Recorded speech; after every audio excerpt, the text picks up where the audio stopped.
Isabelle Surplis, bonjour. Bonjour. Je crois que depuis jeudi soir, vous êtes plutôt contente. Bien, depuis jeudi soir, je crois que je peux dire que je suis très contente parce que j'ai à nouveau gagné mon procès contre la Grande Mosquée de Saint-Chamond, de laquelle nous ne sommes pas très loin. Alors pour recontextualiser, en fait, en 2021, je lance l'alerte sur l'imam radical de la Grande Mosquée de Saint-Chamond. En 2022, l'imam est expulsé vers les Comores grâce à nous. Et donc, par représailles, la Grande Mosquée de Saint-Chamond a déposé plainte en diffamation contre moi. D'ailleurs, ce qui est assez cocasse, si je peux me permettre cette parenthèse, c'est que les propos qui me sont reprochés sont les mêmes sur lesquels s'est appuyé Gérald Darmanin pour expulser l'imam. Donc en 2022, il rentre chez lui, aux Comores, et en 2023, il y a une plainte qui est déposée contre moi, en diffamation. Je gagne en première instance. Et le procureur et la Grande Mosquée de Saint-Chamond font appel de cette procès en appel. Et bien, je l'ai remporté jeudi. Je suis très heureuse parce que ça montre que je gagne d'abord tous mes procès en diffamation contre ceux qui m'attaquent.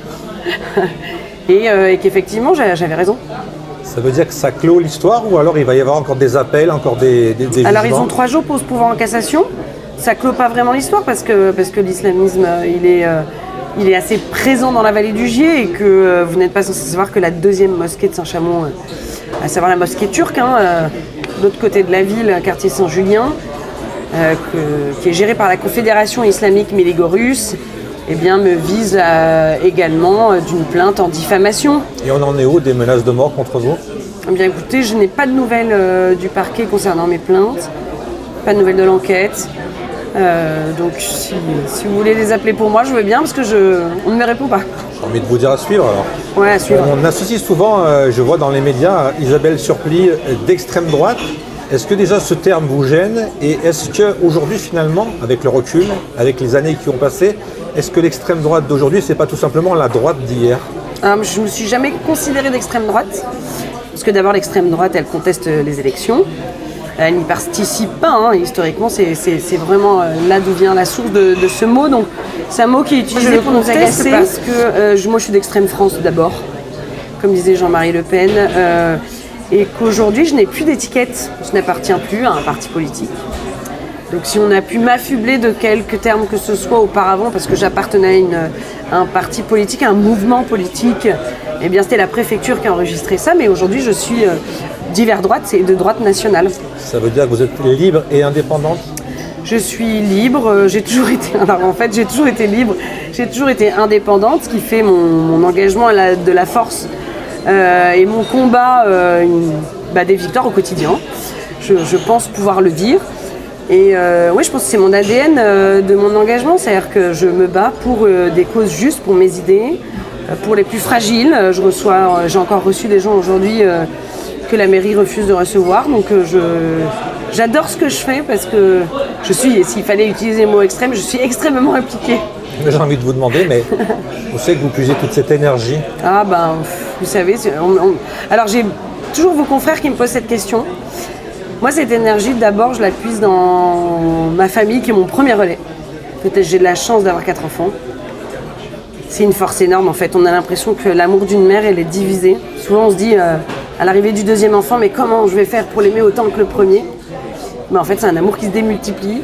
Et la force, elle se démultiplie. Et moi, j'ai un mari extraordinaire, une famille qui est engagée politiquement de plein de manières différentes, ou qui l'a été électoralement par le passé, donc qui me soutient. J'ai un réseau d'amis autour de moi extraordinaire, des gens qui croient en moi. Et alors surtout, je m'organise. Avant de se projeter sur les municipales 2026, vous êtes conseiller régional. Est-ce que l'atmosphère, l'ambiance, la façon de travailler depuis que Laurent Wauquiez s'est retiré de la région? C'est différent. C'est différent parce qu'on sent toujours l'influence de Laurent Wauquiez qui siège sans trop y siéger, et puis on sent Fabrice Pankouk. C'est un peu marrant parce que chaque fois j'ai des petits nouveaux en face de moi. C'est arrivé avec Axel Dugas qui a pris la place d'Hervé Reynaud, et finalement Fabrice Pankouk, on le sent un peu perdu, donc il y a un peu des effets de manche qui se créent, et je suis contente parce que j'ai l'impression d'avoir plus d'expérience que lui sur la gestion de l'Assemblée régionale. En revanche, c'est toujours possible de travailler avec eux, mais on sent qu'il y a des enjeux électoraux qu'ils ont manqué, les Républicains, et que, du coup ça tourne un peu en vase clos pour des intérêts qui vont rarement plus loin que la famille politique, et ça c'est un peu dommage. On revient au municipal 2026, je vous ai croisé il n'y a pas très longtemps au lancement de l'UDR de la Loire. Tout à fait. Quel est le projet pour les municipales 2026 à Saint-Chamond? Vous allez être candidate, vous allez travailler avec qui? Tout à l'heure, on a parlé d'indépendance. Comment vous structurez un peu cette, Vous êtes un coquin. cette ambition, cette vision pour dans quelques mois finalement? Parce qu'à la rentrée, on va y aller à fond dans les municipales. Les formalités ne sont pas encore décidées. Je vais m'engager dans tous les cas, comme je le fais depuis 5 ans et demi, au quotidien, quoi qu'il arrive, et je dis bien quoi qu'il arrive, pour les gens que j'ai rencontrés, pour les habitants de Saint-Chamond, pour la vallée du Gier, plus largement la région, parce que je suis conseillère régionale jusqu'en 2028. Il y a beaucoup de discussions, et je suis heureuse de ça avec la droite, les partis de la droite nationale, et je peux évidemment rien vous dire, puisque vous découvrirez mes intentions dans les mois qui arrivent, et ce ne sera peut-être pas forcément ce que les gens auront fantasmé. Ah, on a un pseudo-scoop alors. Voilà, moi vous savez que je parle avec tout le monde, je parle avec l'opposition, la nouvelle opposition, hein, c'est-à-dire ceux qui ont quitté la majorité ces derniers mois et qui sont maintenant dans l'opposition. J'ai cette faculté, ce tempérament de pouvoir discuter avec beaucoup de gens et des élus de la majorité actuelle qui malgré tout restent dans la majorité mais qui souffrent. Hein. Ça veut dire que vous allez rejoindre M. Degré? Ça veut dire que... Alors d'abord, ça pourrait être l'inverse, pardon. Non mais voilà, ça veut dire qu'on fait tout, si vous voulez, pour le bien commun. Et pour que la prochaine mandature ne soit pas la mandature à laquelle on vient d'assister, qui est une mandature où on s'est concentré sur les intérêts personnels, de tambouille politique, de boutique, et que moi je veux un vrai projet pour les habitants, pour ceux qui bouclent pas leur fin de mois, parce qu'on a parlé de tout le monde mardi soir au conseil municipal, sauf des couramiaux qui bouclent pas leur fin de mois, qui n'arrivent pas à remplir leur frigo, qui cherchent à échapper à un mari violent, et pas plus tard qu'il y a une demi-heure, encore en rendez-vous, qui cherchent du travail, qui cherchent un stage, une école, une place en crèche, voilà. J'ai l'impression qu'on a parlé de tout le monde mardi soir, surtout de moi, et des petites affaires là qui visiblement gênent beaucoup le maire en place, parce que je l'ai contrarié probablement et que je les ai sortis d'un confort dans lequel ils vivent depuis très longtemps. Mais voilà, moi je veux faire table rase de ces habitudes du passé. Moi quand j'entends que les dîners privés, j'ai déjà entendu. Hein. Je sais qu'il y a un ancien élu qui dit à tout le monde « mais ça fait 20 ans qu'on fait ça ». Oui, en fait il est temps d'arrêter, voilà. Parce qu'accessoirement ce n'est pas votre argent et qu'il faut le rendre. Il faut le rendre au Coramio, très vite. Ou peut-être mieux l'utiliser. Non, il faut le rendre, il faut rendre les mandats, il faut rendre les sièges. Il faut laisser faire, voilà, c'est bon, on a vu pendant 10 ans, on aura soupé pendant 12 ans. Il faut laisser la place à ceux qui ont vraiment envie, comme moi, qui n'ont pas d'intérêt personnel, comme moi. Je sais que ça les tue, hein, que je ne sois pas née ici, que j'ai une résidence secondaire ici et que je ne couche pas tous les soirs dans le lit d'Axel Dugas, parce que je pense qu'il a tellement prononcé mon nom à la place de ses collègues mardi soir, qui doit arriver de moi la nuit. Mais voilà, je sais qu'il est très déçu que je ne dorme pas très très près de lui. Mais voilà, moi je suis là tous les jours et c'est ma force de pas avoir d'intérêt personnel. Et vous dites ça sur le ton de la blague quand même, hein. Le fait de dormir pas très loin d'Axel Dugas. Sur le ton de la blague, oui et non, parce qu'il a quand même dérapé 5 ou 6 fois. Vous revisionnerez le conseil où il s'adresse à Madame Calassura et il dit Madame Surplis. En fait, il dérape, quoi. Il parle de moi tout le temps et il y a une phrase où il dit je suis omnibulé. À ce niveau-là, c'est grave. Il pense plus à moi qu'au Coramio. Il y a kilomètres qui me séparent de Saint-Chamond, donc je vois ça avec un peu de recul. Ouais. On ne comprend pas bien la logique. On a Madame Surplis qui dépose des plaintes. Maintenant, on a le maire qui dit qu'il va poser des plaintes. C'est quoi le but du jeu? C'est celui qui pose le plus de plaintes ou alors c'est celui qui s'occupe de Saint-Chamond? Non, je comprends ce que vous voulez dire parce qu'en plus, Axel Dugas m'avait reproché d'utiliser la justice à des fins politiques. Bon, alors je rassure tout le monde, on ne va pas faire un concours. Moi, j'ai fait le travail pour lequel les électeurs m'ont missionné. C'est-à-dire que les élus d'opposition, c'est un paraclet. On est vraiment le bouclier, les garde-fous. Quand on est dans l'opposition, on a un vrai travail de surveillance, de veille, de gardien du denier public. Donc voilà, moi j'ai fait mon travail. J'ai déposé tout ce que j'avais à déposer et plus encore. au prix de la justice, parce que je n'ai pas tout révélé, je n'ai pas dévoilé toutes mes cartes, donc ils seront probablement surpris. Il y a le temps de la justice, le procès de l'affaire Perdriau, ça a pris 3 ans d'enquête, le procès se tiendra en septembre 2025. Bon voilà, moi je suis satisfaite du travail qu'on a mené. Viendra le temps de la proposition et le temps du jugement et de la justice et de l'enquête. Et ça sera très bien. Si en mars 2026, suivant les alliances, suivant les idées, les choses qui vont se mettre en place, si vous êtes élu à la mairie de Saint-Chamond, je dis bien si, puisqu'on est encore dans la fiction, qu'est-ce qui changera fondamentalement pour un Saint-Chamonnais, pour un Coramio, d'avoir Isabelle Surplis qui lave plus blanc finalement à la mairie de Saint-Chamond? En fait, ils auront une femme et une mère de famille à la tête d'une collectivité qui est bien entourée. Pour l'instant, même si je ne dévoile pas mes cartes, même si je ne m'annonce pas, parce qu'on n'est pas dans le temps électoral, on est dans le temps du travail d'élus de terrain. Ils auront une femme qui fera un audit en arrivant de tous les services. Alors non pas pour virer les gens, c'est pas du tout l'esprit, mais pour faire un état des lieux. Moi, je vais ouvrir les placards et sortir les cadavres du placard, parce qu'il y en a beaucoup. Et c'est le reproche qui sera fait à Axel Dugas s'il ne le fait pas. C'est quand vous arrivez aux affaires d'une mairie, vous êtes le premier magistrat de cette commune. Vous êtes OPJ. Ça veut dire beaucoup. C'est une énorme charge. Donc, vous avez pour mission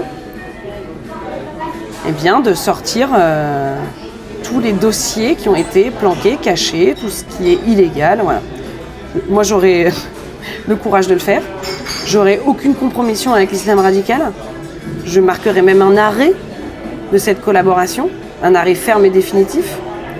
Je donne un exemple, en travaillant avec la préfecture pour faire fermer la mosquée Méligrus.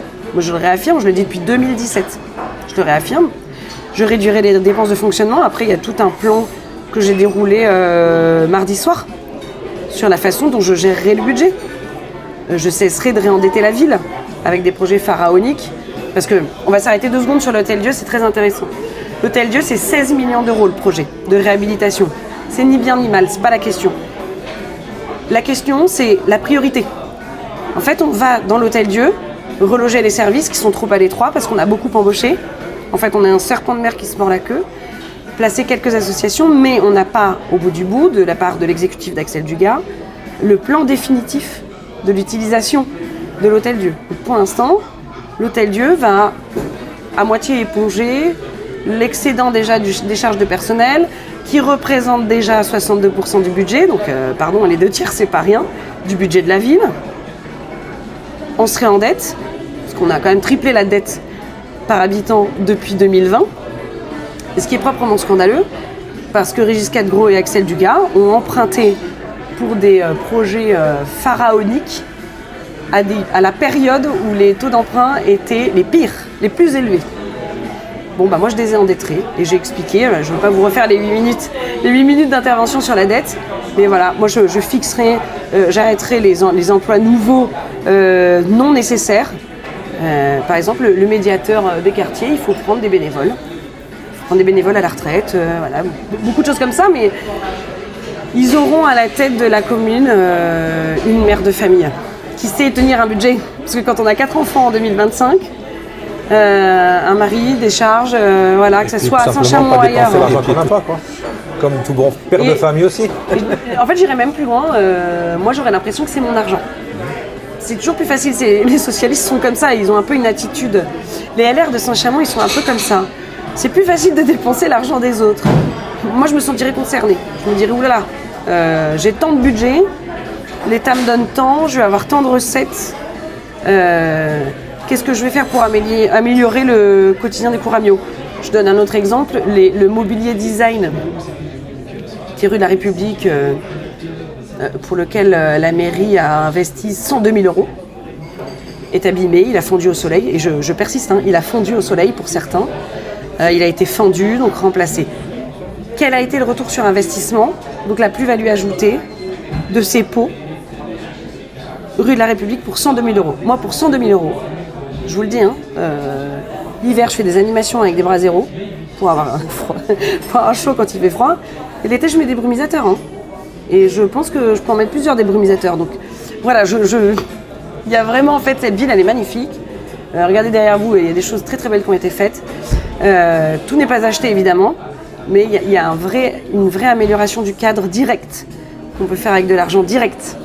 J'ai entendu une petite musique qui dit que l'Orme serait mangé en quelque sorte par Saint-Chamond. On parle que l'Orme deviendrait un quartier de Saint-Chamond. Est-ce que vous avez des infos sur ce rapprochement dont on parle? Pour que ça devienne un quartier, il faudrait qu'il n'y ait plus de maire, plus de liste, plus de candidats. C'est d'autres, on parle du côté de l'Orme. Alors moi, les infos que j'ai, non. C'est pour ça que je vous pose la question. Oh, non, vous êtes mieux informé que moi. Alors non, au contraire. On m'a posé la question, donc je vous la pose. Il n'est inscrit pour personne que le maire de l'Orme est une grande amie d'Hervé Reynaud. Donc non. Donc moi, c'est pas un sujet. Non. Vous n'avez pas plus d'infos. En revanche, la Vala-Angier, j'aimerais que les gars, parce que les gars, je sais que si vous regardez cette vidéo, vous saurez de qui je parle. J'aimerais que les gars s'investissent. D'ailleurs, vous n'avez pas réussi à trouver une certaine vidéo sur notre chaîne YouTube. Je rappelle qu'il faut taper Radio Gaga 42. Dernière question avant de vous laisser partir, parce que vous avez une réunion, vous êtes très demandé. On entend une petite musique aussi qui dit qu'il faut se préparer. En septembre, il y aura une dissolution. La dernière fois, à Saint-Chamond, le député en place a eu quelques difficultés. Est-ce que ça pourrait être finalement, au lieu d'aller à la mairie, peut-être que vous seriez candidate aux législatives? Moi, je les laisse faire, parce que je ne me suis pas présentée la dernière fois. Moi, je les laisse faire. J'ai eu toute confiance au dernier candidat et à la dernière candidate, Angelina Marca, qui était là, qui est une femme très investie, peu connue, c'est vrai, mais ça, c'est pas grave. Il faut prendre le temps de la connaître. Moi, je les laisse faire. Et puis, si vous voulez, septembre, c'est loin et c'est pas loin. Moi, déjà, je pense à dans 5 minutes. J'ai rendez-vous avec une école et vous me mettez en retard. Ouais, je sais bien, c'est ma faute, Donc, comme d'habitude. Écoutez, on verra bien, j'ai envie de vous dire. On se revoit à la rentrée pour plus d'infos pour les municipales 2026. Ou peut-être cet été, il va se passer des choses. Vous ne serez pas à la plage alors? J'aimerais bien. Saint-Chamond-Plage, peut-être, si on me laisse de la place. Mais il y a beaucoup de travail. Donc, je prends toujours des vacances avec mes enfants et mon petit mari, mais c'est jamais très très long. Bon, je vous laisse travailler, puis je reviens vous voir dans quelques semaines. Allez. Bel été, merci à d'avoir vous. répondu favorablement à notre invitation. Toujours. À bientôt. Au revoir.